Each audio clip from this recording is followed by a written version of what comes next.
Welcome, नमस्कार, स्वागतम, आदाब। जैसे कि आप सभी जानते हैं, ये जो ठिया है, यानी कि ये कला, साहित्य और रंगमंच की वो विधा के वो सारथी हैं, वो यात्री हैं, जिन्होंने अपने जीवन की शुरुआत, जिन्होंने अपने जीवन का प्रारंभ समझदार होने के बाद रंगमंच को अपनाया या फिर कलम को मजबूती से पकड़ा। ऐसे ही हमारे बीच आज के इस पहले प्रथम एपिसोड में मदन लाल जी हैं, मदन लाल जी मीणा साहब। आपने जीवन के 40 साल रंगमंच को दिए हैं। जी हाँ। तो सबसे पहले तो स्वागत कीजिए अपने सारे साथियों का, दर्शकों का। मैं यहाँ जो भी मेरे मित्र विराजमान हैं, कलाकार और जो भी समस्त देखने वाले हैं, सभी को नमस्कार करता हूँ, धन्यवाद करता हूँ। और सबसे पहले मैं आपको शुभकामना देता हूँ शमसू जी, कि जो शमसू का ठिया आपने शुरू किया है, मैं चाहता हूँ कि आगे चल के बहुत ही प्रोग्रेस करे। और आपने एक ऐसे मुद्दे को उठाया है, आजकल लोग हास्य वगैरह, नृत्य वगैरह, सांस्कृतिक कल्चर को लेते हैं, आपने लिटरेचर को और रंगमंच के कलाकारों को इसमें शामिल किया है। ये बहुत ही एक फक्र की बात है और मेरी शुभकामनाएं आपके और इस कार्यक्रम के साथ हैं। जीवन की पगडंडियों में मदन जी आपका बचपन कैसा गुजरा? देखिए, बचपन मेरा प्राथमिक स्तर तक तो गांव में शिक्षा ली मैंने, और वहाँ ना उस समय ना तो बिजली थी, ना कोई और टीवी वगैरह भी नहीं था, और साधन भी कम थे।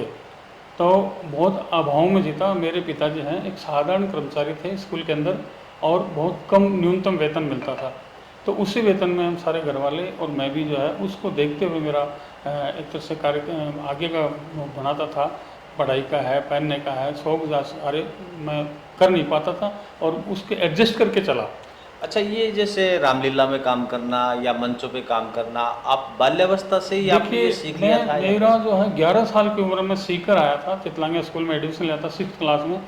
तब मैं जो है टूर्नामेंट में, सांस्कृतिक कार्यक्रम में टीम तैयार की जा रही थी। मैंने पीटी सर को कहा कि मैं भी कार्यक्रम में भाग लेना चाहता हूँ। तो हमें बंजारे की ड्रेस पहनाकर एक तरह से गोरबंद नखाड़ो नाम पर 7 लड़के थे, उन्होंने नृत्य किया था। और उस पहले एपिसोड में हमने जो प्रथम स्थान प्राप्त किया था, उस समय आज के 40 साल पहले, सन 1972-73 में। तो उसके बाद में मैं जो है धीरे धीरे गांव में, हमारे दशहरे पे एक त्रिपाठी जी प्रिंसिपल थे, उन्होंने एक बाड़े के अंदर रामलीला शुरू की। तो मैंने भी उनसे कहा कि मैं मंच पे जाना चाहता हूँ। तो और मैंने कहा मैं मंच पे जाऊँ तो मैं ऐसा रोल दीजिए, मेरे को न बोलना पड़े और न मैं दिख सकूँ पब्लिक को। तो उन्होंने मेरे को हनुमान जी का चेहरा लगा दिया, हनुमान जी की पोशाक पहना दी और बोले भाई तुमको बंदर बनना है। बंदर की पोशाक बना दी राम के दरबार में। अब मैं पोशाक पहनते ही मेरे दिल में ऐसी धड़कन होने लगी कि अब क्या होगा। और मैं लंबा था और वहाँ दीवार छोटी थी, तो मैंने कहा एक बार दीवार का सहारा तो लें। तो मैं धीरे धीरे दीवार की तरफ बढ़ रहा था, मेरा आगे दिख नहीं रहा था, थोड़ा सा सुराग छोटे थे। तो पहले तो हाथ ऊपर चले गए, दीवार से मुंह भिड़ गया। तो धड़ाम से पहले तो मेरे वो एक झटका लगा और फिर मैं बैठ गया इधर आके चुपचाप। अब मंच खुल गया, मेरी हिम्मत नहीं मंच पर जाने की। तो उस जो हमारे देवकी जी मास्टर जी थे, उन्होंने कहा कि भाई बंदर एक बना हुआ है, वो कहाँ गया। मैं इधर बैठा हूँ, छोटा सा बच्चा था, उसने हाथ पकड़ के फेंका ऊपर के, पहले तो बना लिया, दूसरा का नंबर नहीं आने दिया। अब मैं मंच पे जाके यूँ हनुमान जी की स्टाइल में बैठ गया। अब मेरे को ये देख रहा कि ये पब्लिक खाएगी अपने को, मतलब मैं सोचा कि जब तक ये पर्दा गिरे तो जान छूटे। पहला मेरा अनुभव मंच का वही था। और जैसे ही वो सीन पूरा हुआ और मैं तो दौड़ के बाद आया, खोल दिया सब कुछ। लेकिन फिर धीरे धीरे हमने जो राम दरबार में जैसे दुपट्टा लगा के, तलवार लेके दरबारी बने, कोका कोला पीते थे, नाचने गाने वाले के साथ डांस करने लगे। फिर मैं पेटल राजा का डांस करने लगा, फिर मैं जो लेडीज़ का डांस करने लगा। फिर धीरे धीरे जो है रामलीला के हर पात्र को मैंने जिया, कुंभकर्ण का है, मेघनाथ का, जो भी ऐसा हो गया कि जो भी नहीं आता था उसी से मेरे को सेट कर देते। शूर्पणखा है, मेरा सबसे बेस्ट शूर्पणखा का रोल था। आज भी उस रोल के लिए लोग आते हैं देखने के लिए, तो मेरा वो तो फेवरेट रोल हो गया। और उसके साथ ही फिर उसमें लेडीज़ डांस करना पड़ा राम जी को प्रसन्न करने के लिए, लक्ष्मण जी से शादी करने के लिए। तो वो डांस मेरा इतना एक अंदर घुस गया। अभी मैंने 3 दिन पहले एक मेरे दोस्त थे रिटायरमेंट पे, वो आपको मैं वो क्लिप दूंगा कि उसमें मैंने ऐसा डांस किया कि वो अनाउंसर ने कहा कि आपने हमारे कार्यक्रम में 4 चांद नहीं लगाए, 8 चांद लगा दिए। और कोई 20 आदमी ने कहा आपका डांस बहुत अच्छा लगा। एक व्यक्ति ने कह दिया कि मैं जयपुर में बेटे का कार्यक्रम करूंगा, उसमें आप आज इनवाइट करता हूँ और आप ड्रेस और बनाना, 10,000 रुपये की मैं पे करूँगा। तो मुझे बड़ी खुशी हुई, मुझे बड़ा इनाम मिला कि इस उम्र में, 64 साल की उम्र में भी आज भी मैं ऐसा डांस कर पाया और लोगों का दिल जीत पाया। अच्छा मदन जी, जैसे रामलीला में उस समय आप प्ले किया करते थे, तो कोई संवाद रामलीला का याद है आपको? संवाद तो कोई डायलॉग? डायलॉग ये है कि एक शूर्पणखा का जब नाक कटता है तो वो रावण के पास जाती है, हैं? तो वो बोलती है कि मेरी नाक कटी सो कटी, अब अपनी नाक संभालो तुम, या तो जग में ऊंचा नाम रखो या नकटा नाम धरा लो तुम। तो रावण जोश में आता है, भाई ना ऐसे कैसे कहा, और फिर मेरे साथ वो खरदूषण को उनको भेजता है, भाई युद्ध करो उनको। तो इस तरह से बहुत से अलग अलग, कांगड़ू देश का राजा हूँ, नाम मेरा हुड़दंग है, हाथ पैर लंबे चौड़े, पेट जबर झंड, मतलब वो गांव वाले वे उसको मेरे को बनाने में लग जाते थे कि धोती बनाते, पहनाते, सोड़ियाँ लगाते, रजाई लगा देते, इतना मोटा बनाते, और फिर जो है एक कुर्सी पे ठेले पे बैठा के मुस्लिम, हमारे गांव में मुस्लिम बैंड बजाते हैं। आज मेरे यार की शादी है और मैं बाहर से आता हूँ और राजा आते हैं देश देश के धनुष तोड़ने के लिए, तो उस समय भी मैं एक कॉमेडी का रोल करता हूँ और उसमें भी लोग बहुत खुश होते हैं, और वो भी मेरा अच्छा रोल है। मैं चुनिंदा रोल करता हूँ, मैं 3-4 रामलीला में, लेकिन वो करता हूँ उनमें जीवंत। मतलब मदन जी, हमने ये देखा कि उम्र के इस पड़ाव में आने के बाद भी आप में वही ऊर्जा है, वही हिम्मत है, वही हौसला है। एक कॉल के साथ आप मंच से अपने आप को जोड़ लेते हैं, तो ये ऊर्जा इस उम्र में आने के बाद भी, तो रंगमंच से आपको अच्छा लगता है या फिर ये मतलब समय गुजारने का? ना ना ना ना, समय गुजारने का तो नहीं है। रंगमंच पे क्या होता है कि देखो हर मैं कि जैसे विनोद पेंटर जी हैं हम्म, और वो अपने एंकरिंग करते हैं, मधुकर जी, हम्म, मतलब सीकर के जितने भी हैं, सुल्तान जी सुन रहा है, आप हैं, मतलब सीकर में जितने भी मंच के कार्यक्रम करते हैं, मैं हर के साथ गया हूँ। मैं ऐसा कलाकार हूँ जिसको सबने पसंद किया, सब अपने अपने साथ ले गए। तो एक तरह से वहाँ मेरे को ये लगता है कि वहाँ अलग अलग दूसरे स्टेट के भी, भांगड़ा भी है, हरियाणा भी, मतलब कॉमेडियन भी है, मतलब अनुभव होता है एक तो। और एक वो जो रंगमंच का 3 घंटा कार्यक्रम है, उसमें एक आनंद की अनुभूति होती है, और मैं भी जो है उसमें नृत्य करता हूँ, अभिनय करता हूँ, तो मेरी शरीर की एक्सरसाइज होती है और मैं एक आनंद के लिए करता हूँ। अच्छा मदन जी, ये भी जैसे कि आपको मंचों पे देखा है, हालांकि नृत्य तो आप करते ही हैं महिलाओं के ड्रेस पहन के, लेकिन आपकी जो जोक्स है बड़े प्रभावशाली है, हाँ, तो आप मैं ये हमारे कह रहा हूँ कि ये जो चंद्र जी की स्मृति में कार्यक्रम शुरू हुआ, स्वर्गीय रूपचंद जी स्वर्गीय सेठी साहब। रूपचंद जी की स्मृति में, तो मुझे वहाँ बुलाया गया, जी। और वहाँ मैंने जो 2-4 कार्यक्रम में अच्छे जोक्स वगैरह सुनाए। तो इंदौरिया जी ने रामलीला के अंदर भी इनवाइट किया, कवि सम्मेलन होता है, और उस कवि सम्मेलन में सबसे पहले ही आप ही को उतारा मेरे गया? को उतार दिया। वही पहले उतारता है ना, वो आदमी पिटता है। नहीं नहीं, ऐसी कोई बात नहीं नहीं, मतलब पहले माहौल बनता है ना, देखो, तो बाद में आता है उसको तो मंच मिल जाता है, सजा माहौल बनाओ, पब्लिक भी उससे जुड़ जाती है। लेकिन मेरा पहला ही अवसर कवि सम्मेलन का, और भीड़ लाखों, मतलब 10-5 हज़ार बैठे रामलीला में। तो मैं पहले गया तो भिड़ते ही मैंने ये कहा कि भाई मैं तैयार ही नहीं था, भाई मेरा नंबर आ जाएगा, बड़े बड़े थे, मैं मेरे को लास्ट में देंगे, मैं बैठा चुपचाप। तो वो एक थे अपने रामलीला में संचालन करते हैं कवि सम्मेलन में, वो राजस्थानी के, उनका ताऊ शेखावटी ने पहले, सबसे पहले ही घर की तुलसी की भूमिका बना के मेरे को बुला लिया। तो मैंने कहा कि सबसे पहले मैंने स्टार्ट किया कि भाई जैसे एक लड़का एशियाड में कुश्ती खेल कर आया, और कुश्ती खेल कर मेडल जीत के आता है एशियाड में, ओलंपिक में, तो गांव वाले उसका स्वागत करते हैं, फिर उससे पूछते हैं यार वहाँ का कैसा कल्चर था, कैसा तेरा वहाँ एडजस्टमेंट हुआ, कैसे तूने ये मेडल जीता। तो उसने कहा कि भाई मैंने यूँ पुट लगाया, मैंने यूँ दाव लगाया और बांगड़ी लगाई, फिर वो ताई आ गई, कोई उसके काम था, तो वो उसने कंधे पे हाथ रखा, बोले हरपाल, तो उसने फिर पकड़ा, बोले मैंने यूं खिलाड़ी को पकड़ा और यूं चित किया, तो ताई की धड़ाम से नीचे गिरी।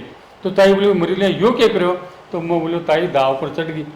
तो ताऊ बोलो कि ताई ने सबसे पहले दाव पर चढ़ा लिया, यार तुम बड़ो कलाकार है, मतलब मेरा हौसला अफजाई हुआ। फिर मैं जैसे जैसे हादसे की बातें सुनाते एक चुटकुला सुनाया कि एक आदमी बाबा जी के पास में गया, बोले बाबा जी मेरी घरवाली है, वो पोछा लगवाती है, झाड़ू कपड़े साफ करवाती है, आटा भैंस का गोबर डलवाती है, मतलब मेरे को चैन से नहीं रहने देती, पूरे दिन काम करवाती है, तो उसका कोई उपाय बताओ। तो बाबा जी ने कहा कि ये राम नाम का दुपट्टा ले जा और इसको ओढ़ लेना, ये माला ले जा, राधे श्याम बोलो, सीताराम बोलो, राधे श्याम बोलो, ऐसा तो राम नाम जब किया अगर अपने आप परेशान होकर वो अपना काम कर लेगी। तो वैसे क्या वो कोने में जाके बैठ गया, दुपट्टा ओढ़ा, राधे श्याम बोलो, सीताराम बोलो, राधे श्याम बोलो, और थी बदमाश।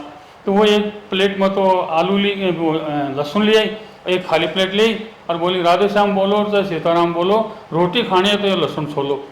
तो एक तरह से वो आदमी सोचा यार ये तो नहीं जीने देगी, तो इस चुटकुले पे तो सुंदा है ना अपने प्रिंस के डायरेक्टर जोगेंद्र जी, उनको इतना पसंद आया कि उन्होंने कहा कि आपका जितना भी मेरे को फ़ोन किया दूसरे दिन कि आप हमारी स्कूल में और बच्चों को जो है एक तरह से कॉमेडी दीजिए, और उन्होंने गाड़ी भेजी मेरे लिए। मेरा बड़ा फक्र हुआ कि मैं इतना बड़ा आदमी हो गया कि मेरे लिए स्टेशन पे गाड़ी लेने के लिए उन्होंने मंच दिया, बच्चे दिए सामने, तो मैंने लेडीज़ ड्रेस पहन के डांस भी दिया और जोक्स भी सुनाए। तो इस तरह से मेरा कारवां आगे बढ़ता गया, और आज भी जो है मेरे पास लोगों के फ़ोन आते रहते हैं, दुर्गा पूजा पे है, होली पे है, हम बहुत हुड़दंग करते हैं, आनंद करते हैं, डांस करते हैं। नहीं, ये बिल्कुल आपने बहुत ही अच्छी बात कही। दोस्तों, इस बीच आपको बता दें कि प्रिंस स्कूल यानी कि जोगेंद्र जी सोंडा है, समय समय पर शहर के कलाकारों को, प्रतिभाओं को प्रोत्साहित करते रहते हैं। और ऐसे में आज जैसे मदन जी ने अभी उनका जिक्र किया, तो आपको बताएं कि लगातार मदन जी का ये प्रयास मंच पे आज भी जुड़े हुए हैं। मदन जी, चूँकि अपना ये कार्यक्रम चल रहा है, इसकी समय की कुछ बाध्यताएं हैं, तो आप जो ये नई पीढ़ी है, नए जो कलमकार हैं, नए जो कलाकार हैं, उनको आप क्या संदेश देना चाहते हैं? मैं नए कलाकारों को यही कहना चाहूँगा कि वो अपनी लेखनी है सबसे पहले इस पे चलाएं कि आज स्थिति ये है कि इस मोबाइल एक इतना वायरस हो गया है इसके लिए कि बेटा बाप के साथ नहीं जुड़ पा रहा है और पत्नी पति के साथ नहीं जुड़ पा रही है, ठीक है, और इसके कारण क्या है कि एक लत लग गई। तो ऐसी जो भी चीज़ें हैं जो आदमी को आदमी से जोड़ने में बाधा कर रहे हैं, उत्पन्न कर रही हैं, एक तो उस पर अपनी लेखनी चलाएं, ठीक है। दूसरा है जो हमारे सामाजिक संस्कार नीचे गिरते जा रहे हैं।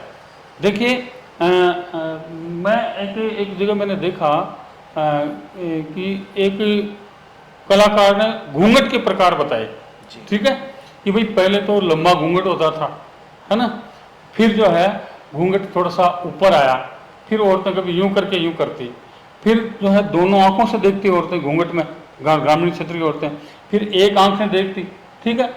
अब क्या घूंघट आया है कि डाटा लगा दिया जैसे ऊपर नीचे, ठीक है, और लड़कियां अपने मुंह को पूरा ढक लेती हैं, अब बोलते हैं हेलो कहाँ, रेलवे स्टेशन, फिर ड्र मोटरसाइकिल बैठ के, तो मतलब उनकी चेहरा नहीं दिख रहा है और उनके आचरण कैसे हो गए। तो ये जितने भी संस्कारों को नीचे ले जा रहे हैं ना आदतें, इन पे भी अपनी लेखनी चलाए, और एक तरह से बुजुर्गों की सेवा करने पे और देशभक्ति पे और बच्चों का जो नशे पते की तरफ जा रहे हैं उसके नुकसान हैं, उन पे भी अपनी लेखनी चलाएं। मतलब मेरा कहना मतलब एक मानव को अच्छा बनाने के लिए, सामाजिक संस्कारों को डेवलप करने के लिए, पुरानी संस्कृति को जीवंत करने के लिए इसमें जो बाधाएं आ रही हैं उन सब को हटाने के लिए और एक अच्छे आचरण के लिए और हास्य के साथ है, नृत्य के साथ, सब चीज़ें जुड़े। बहुत बहुत धन्यवाद मदन जी, आपने समय दिया, आपने समय निकाला इसके लिए। आपने उम्मीद करते हैं कि आगे भी जब ये कार्यक्रम आपको याद करेगा। आपने इस नाचीज को दोबारा इस एपिसोड में पहली बार मेरे को ही इन्वाइट किया, इसलिए मैं आपका बहुत बहुत आभारी हूँ। और लास्ट में एक जोक के साथ में कि एक जवाई ससुराल गया और वहाँ मौज लगी उसको, गाने रात को गीत गाते, पता से बढ़ते, पराठे चावल शक्कर और मनवार होते, तो वो तो 15 दिन तक हिलाई नहीं। तो फिर छोटा सा बच्चा आया, साला उसका, बोले जीजा जी आप वापस नहीं आओगे क्या?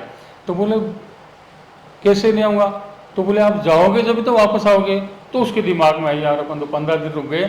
बच्चे ने बड़ी मार्के की बात कर दी, तो बोले रे सासू मेरी जुआरी कर दी, मैं जाऊँगा। सासू बेचारी शर्मिंदगी के मारे कह नहीं सकी और रोजाना चोपड़े में पानी डाले, तो फटाक से वो देखी विचार नहीं बदल जाए, 100 का नोट लेकर आई, चोपड़ा लेकर आई, तो उसने सर पर हाथ रखेगा भाई सासू मैं मुँह की न करूँ, शुभ उत्तर दक्षिण में, उत्तर में रहता है, दक्षिण में जवारी कराते हो, पश्चिम में पूर्व में। तो बोली मरी लिया 15 दिन होगा तेरा घर का नहीं कर। तो आपने मेरे को और आप सबका आनंदमय जीवन हो, 100 वर्ष की जिंदगी से अच्छे हैं, प्यार के 2-4 पल, हम सब हंसते खेलते रहें, यही मेरी आप सबको शुभकामनाएं है। जय